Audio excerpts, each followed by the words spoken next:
नमस्कार दोस्तों, Newton academy में आपका स्वागत है। आज हम अकाउंटेंसी की शुरुआत करने जा रहे हैं, जहां हम chapter 1 accounting and it's terminology को समझेंगे। आज का हमारा सबसे महत्वपूर्ण विषय है लायबिलिटी, दायित्व। क्या होता है और ये बिजनेस में क्यों मायने रखता है।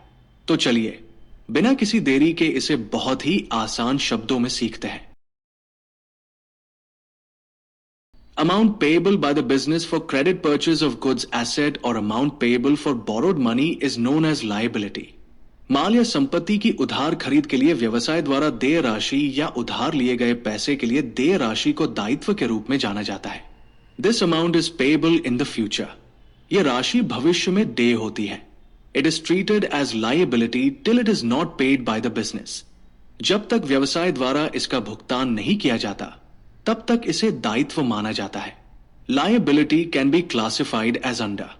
दायित्व को निम्नानुसार वर्गीकृत किया जा सकता है। Liabilities in terms of time. 1. Current liability. 2. Non current liability.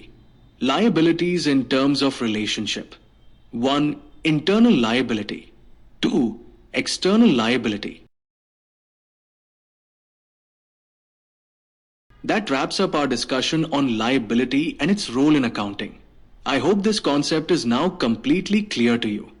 If you have any questions or doubts, feel free to drop them in the comment section below. Don't forget to like, share, and subscribe to Newton Academy for more educational content. Hit the bell icon to stay updated on our upcoming lessons. Thank you for watching, keep learning, and I'll see you in the next video.